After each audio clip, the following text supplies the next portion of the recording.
আমি আজি নেপু প্ৰৱেশদ্বাৰ মুখত আমি ভুলীয়া আঞ্চলিক ছাত্ৰ সন্থাৰ উদ্যোগত এটা বিক্ষোভ কাৰ্যসূচী লৈছোঁ আৰু এই বিক্ষোভ কাৰ্যসূচীৰ জৰিয়তে আমি এটাই দাবী জনাব বিচাৰিছোঁ যে ইয়াত যিবোৰ মকৰল সৃষ্টি হৈছে সেই মকৰল 100% থলুৱা যুৱক যুৱতীয়ে সংস্থাপন পাব লাগিব।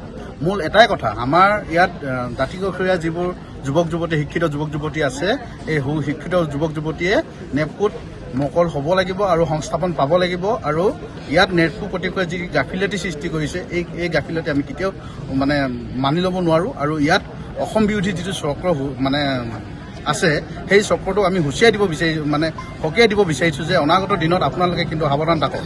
আমি ছাত্ৰ সন্থাই এটাই দাবী কৰিছোঁ যে আপোনালোকক আমি ইয়াত কোনো অনা অসমীয়া যদি হিন্দী লবি যিটো চক্ৰ আছে তেখেতলোকে যদি ইয়াত কেতিয়াবা নেপকুত চাকৰি জইন কৰিবলৈ আহে আমি কিন্তু ইয়াত জইন কৰিবলৈ নিদিওঁ। হয়, দুলীয়াজান আঞ্চলিক ছাত্ৰ সন্থা আৰু এই বকুলনি চাৰিআলিৰ ৰাইজৰ সহযোগত আমি আজি প্ৰতিবাদী কাৰ্যসূচী হাতত লৈছোঁ।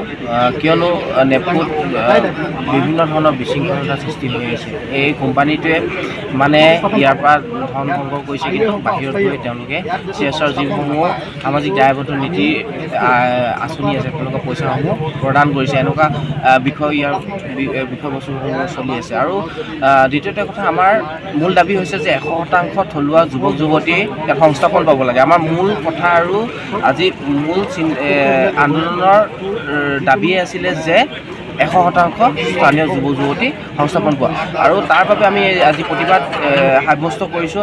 আৰু ইয়াত নেপকুত বহুতো বিভিন্ন খালী পথ হৈ আছে, পদসমূহ খালী হৈ আছে। সেই পদসমূহ সম্পূৰ্ণ কৰিবৰ কাৰণে আমি দাবী জনাইছোঁ। আৰু CSR যোগেদি তেওঁলোকে এই দাঁতিকাষৰীয়া অঞ্চলবোৰত যি ধৰণে ডেভেলপমেণ্ট কৰিব লাগে তেওঁলোকে সেই ধৰণৰ ডেভেলপমেণ্ট কৰা দেখা যোৱা নাই। সেইকাৰণে আমি আজি প্ৰতিবাদত হৈছোঁ। অনাগত দিনত তেওঁলোকক 15 দিন সময়সীমা দিছোঁ। আৰু যদি 15 দিনৰ ভিতৰত তেওঁলোকে যদি কোনো ব্যৱস্থা হাতত নলয়, কোনো আলোচনাৰ মজিয়াত তেওঁলোকে এই বিষয়টো আলোচনা নকৰে, তেতিয়াহ'লে ইয়াতকৈ ভয়াৱহ গণতান্ত্ৰিক আন্দোলন কৰিবলৈ বাধ্য হ'ব। যিকোনো খবৰৰ বাবে যোগাযোগ কৰক 7099017330 লগতে 7099017110 নম্বৰত।